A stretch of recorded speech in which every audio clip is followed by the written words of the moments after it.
Chapter 39, in which another old friend encounters Smike, very opportunely and to some purpose.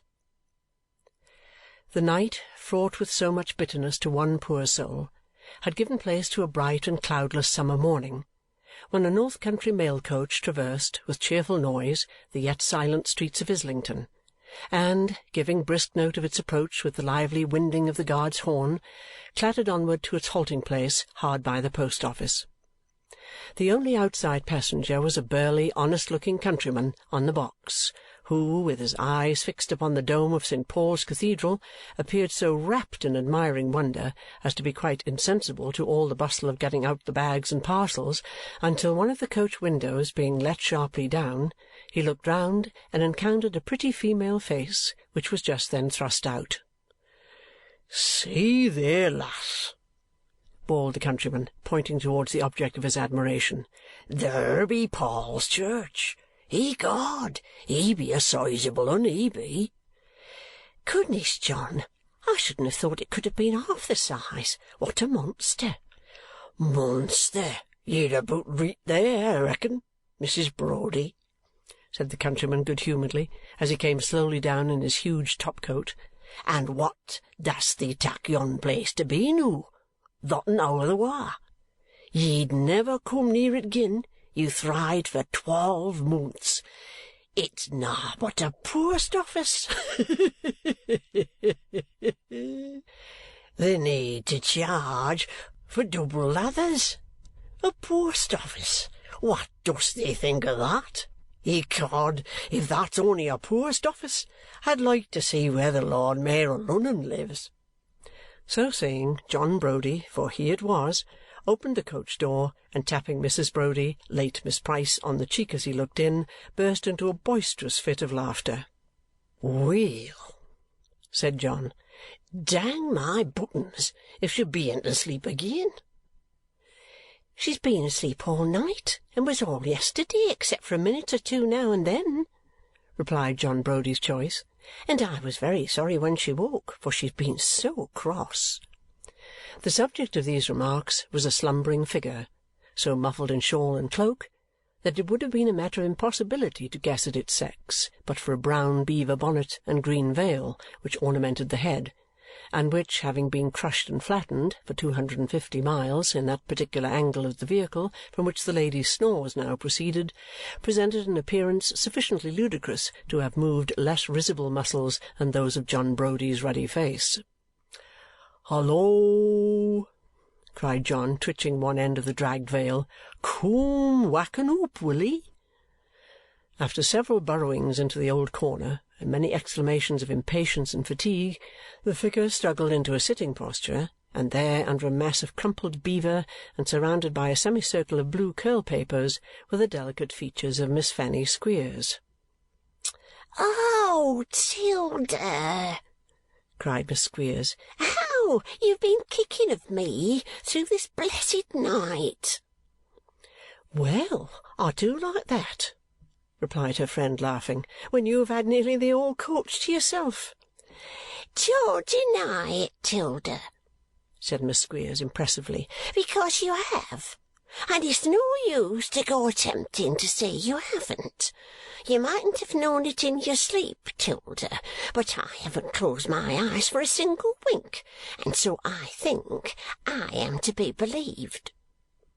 With which reply Miss Squeers adjusted the bonnet and veil, which nothing but supernatural interference and an utter suspension of nature's laws could have reduced to any shape or form, and evidently flattering herself that it looked uncommonly neat, brushed off the sandwich crumbs and bits of biscuit which had accumulated in her lap, and availing herself of John Brody's proffered arm, descended from the coach.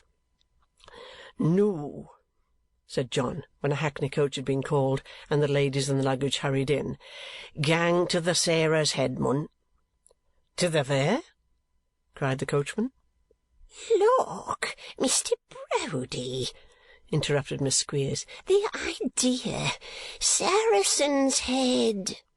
"Surely," said John, "I knowed it was summit about Sarah's son's head. Dost thou know that?" "Oh, I know that," replied the coachman gruffly as he banged the door. "'Tilda, dear, really, remonstrated Miss Squeers, we shall be taken for I don't know what. Let them tak us as they found us, said John Browdie. We daren't come to London to do nowt but joy ourselves, do we? I hope not, Mr. Browdie, replied Miss Squeers, looking singularly dismal. Well, then, said John, it's no matter. I've only been a married man 4 days, account of poor old feather deeing and putting it off. Here be a wedding party, bride and bridesmaid and the groom, if a mun daren't enjoy himself noo when naughty, eh? Drat it all, that's what I want to know. So in order that he might begin to enjoy himself at once, and lose no time, Mr. Browdie gave his wife a hearty kiss, and succeeded in wresting another from Miss Squeers, after a maidenly resistance of scratching and struggling on the part of that young lady, which was not quite over when they reached the Saracen's Head. Here the party straightway retired to rest, the refreshment of sleep being necessary after so long a journey, and here they met again about noon to a substantial breakfast, spread by direction of Mr. John Browdie in a small private room upstairs, commanding an uninterrupted view of the stables. To have seen Miss Squeers now, divested of the brown beaver, the green veil, and the blue curl-papers, and arrayed in all the virgin splendour of a white frock and spencer, with a white muslin bonnet and an imitative damask rose in full bloom on the inside thereof, her luxuriant crop of hair arranged in curls so tight that it was impossible they could come out by any accident, and her bonnet-cap trimmed with little damask roses, which might be supposed to be so many promising scions of the big rose. To have seen all this, and to have seen the broad damask belt, matching both the family rose and the little roses, which encircled her slender waist, and by a happy ingenuity took off from the shortness of the spencer behind, to have beheld all this, and to have taken further into account the coral bracelets, rather short of beads and with a very visible black string, which clasped her wrists, and the coral necklace which rested on her neck, supporting, outside her frock, a lonely cornelian heart, typical of her own disengaged affections, to have contemplated all these mute but expressive appeals to the purest feelings of our nature might have thawed the frost of age and added new and inextinguishable fuel to the fire of youth. The waiter was touched. Waiter as he was, he had human passions and feelings, and he looked very hard at Miss Squeers as he handed the muffins. "Is my Pa in, do you know?" asked Miss Squeers with dignity. "Beg your pardon, miss?" "My Pa," repeated Miss Squeers. "Is he in?" "In where, miss?" "In here. In the house," replied Miss Squeers. "My Pa, Mr. Wackford Squeers. He's stopping here. Is he at home?" "I didn't know there was any gentleman of that name in the house, miss," replied the waiter. "There may be, in the coffee-room." "Maybe." Very pretty this, indeed. Here was Miss Squeers, who had been depending all the way to London upon showing her friends how much at home she would be, and how much respectful notice her name and connections would excite, told that her father might be there. "As if he was a feller," observed Miss Squeers with emphatic indignation. "He'd better inquire, mun," said John Browdie, "and hond up another pigeon pie, will he? Dang the chap!" muttered John, looking into the empty dish as the waiter retired. "Does he ca' this a pie? 3 young pigeons, and a trifling matter o' steak, and a crust so light that you don't know when it's in your mouth and when it's gane. I wonder how many pies goes to a breakfast." After a short interval which John Browdie employed upon the ham and a cold round of beef, the waiter returned with another pie, and the information that Mr. Squeers was not stopping in the house, but that he came there every day, and that directly he arrived he should be shown upstairs. With this he retired, and he had not retired 2 minutes when he returned with Mr. Squeers and his hopeful son. "Why, who'd have thought this?" said Mr. Squeers when he had saluted the party and received some private family intelligence from his daughter. "Oh, indeed, Pa," replied that young lady spitefully. "But you see, 'Tilda is married at last." "And I ston threat for a sight o' London schoolmeasther," said John, vigorously attacking the pie. One of them things that young men do when they get married," returned Squeers, "and as runs through with their money like nothing at all. How much better wouldn't it be now to save it up for the education of any little boys, for instance? They come on you," said Mr. Squeers in a moralizing way, "before you're aware of it. Mine did upon me." "Will he pick a bit?" said John. "I won't myself," returned Squeers, "but if you'll just let little Wackford tuck into something fat, I'll be obliged to you. Give it him in his fingers, as the waiter charges it on, and there's a lot of profit on this sort of victuals without that. If you hear the waiter come in, sir, shove it in your pocket and look out of the window, do you hear?" "I'm awake, father," replied the dutiful Wackford. "Well," said Squeers, turning to his daughter, "it's your turn to be married next. You must make haste." "Oh, I'm in no hurry," said Miss Squeers very sharply. "No, Fanny?" cried her old friend with some archness. "No, 'Tilda," replied Miss Squeers, shaking her head vehemently. "I can wait." "So can the young men, it seems, Fanny," observed Mrs. Browdie. "They aren't drawed into it by me, 'Tilda," retorted Miss Squeers. "No," returned her friend, "that's exceedingly true."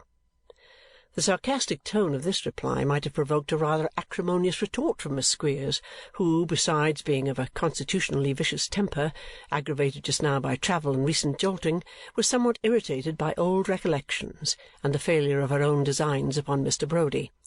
And the acrimonious retort might have led to a great many other retorts, which might have led to heaven knows what, if the subject of conversation had not been, at that precise moment, accidentally changed by Mr. Squeers himself. "What do you think?" said that gentleman. "Who do you suppose we have laid hands on, Wackford and me?" "Pa, not Mr."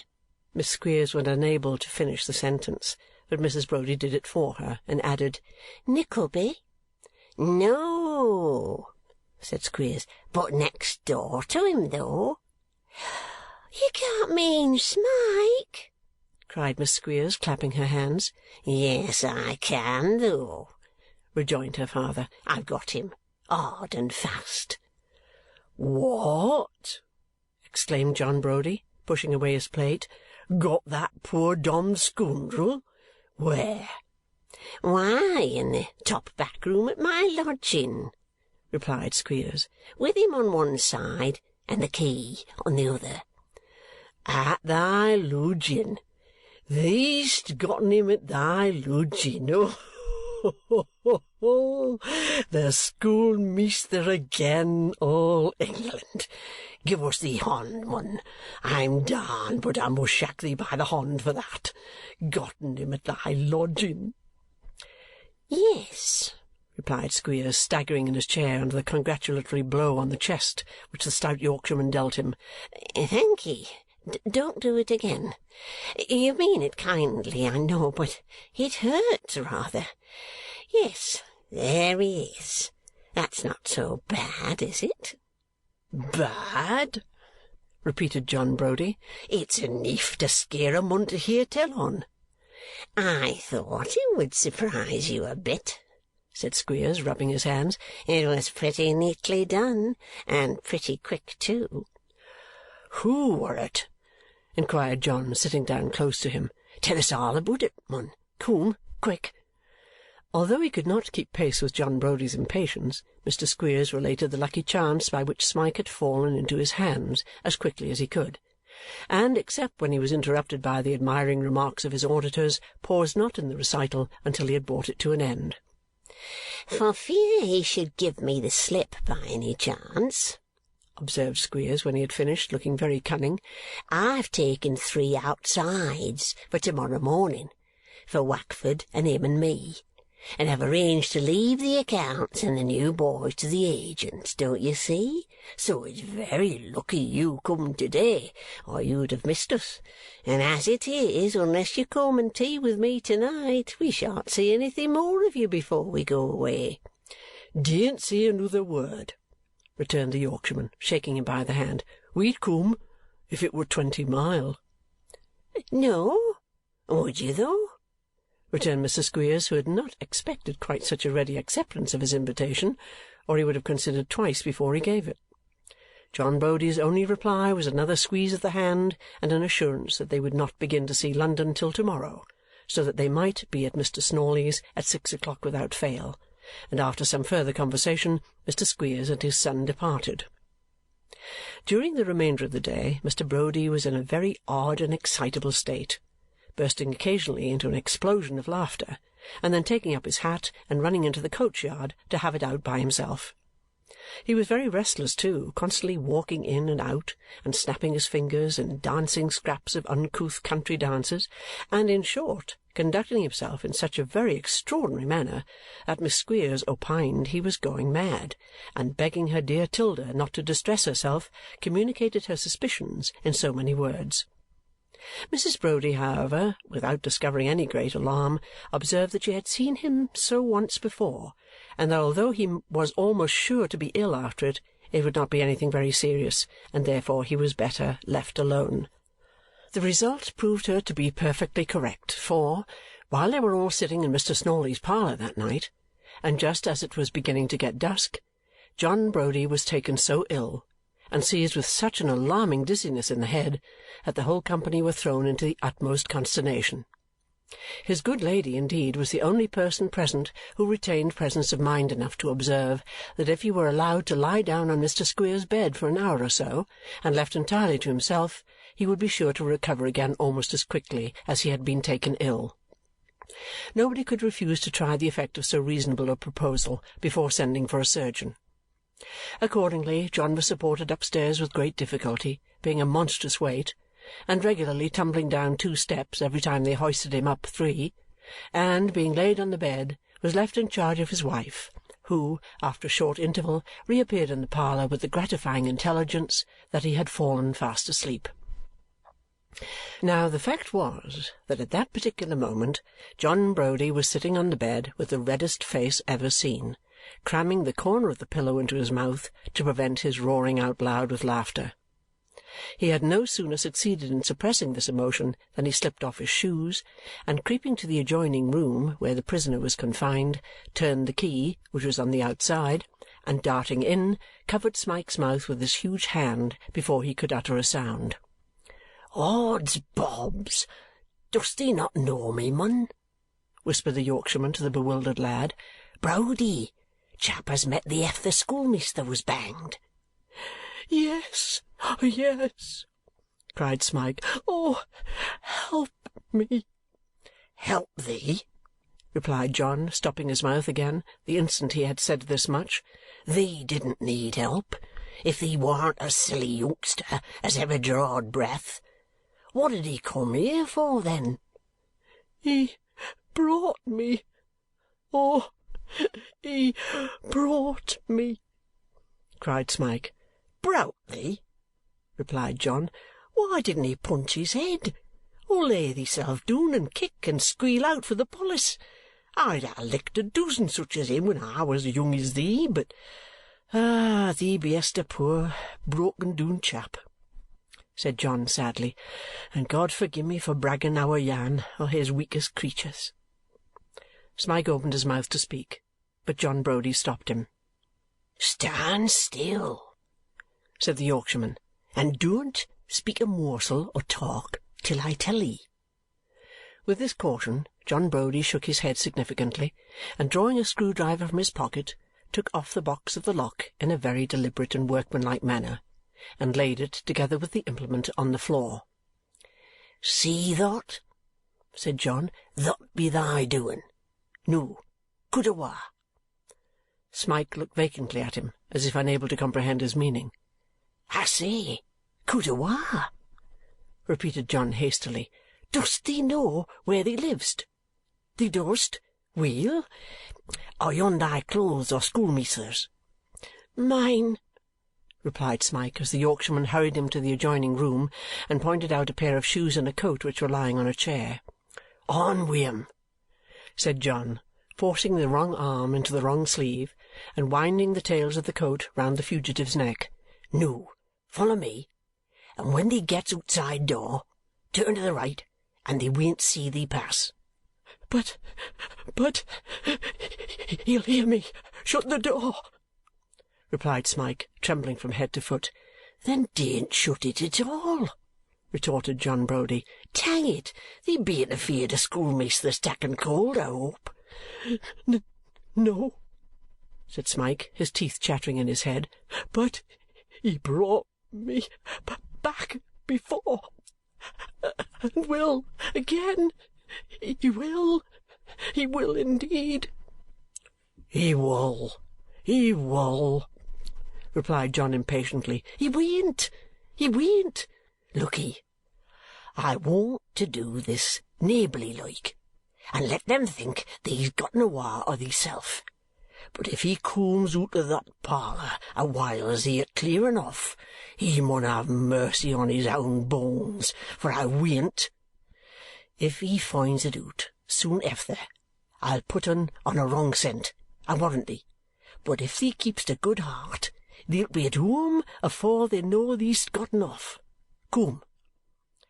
Smike, who comprehended just enough of this to know it was intended as encouragement, prepared to follow with tottering steps, when John whispered in his ear, "Thee'lt just tell yoong measter that I'm spliced to Tilly Price, and to be heerd on at the Saracen by Luther, and that I bean't jealous of un.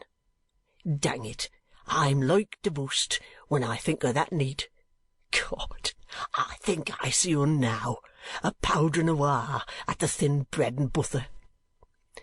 It was rather a ticklish recollection for John just then, for he was within an ace of breaking out into a loud guffaw. Restraining himself, however, just in time by a great effort, he glided downstairs, hauling Smike behind him, and placing himself close to the parlour door, to confront the first person that might come out, signed to him to make off. Having got so far, Smike needed no second bidding. Opening the house door gently, and casting a look of mingled gratitude and terror at his deliverer, he took the direction which had been indicated to him, and sped away like the wind.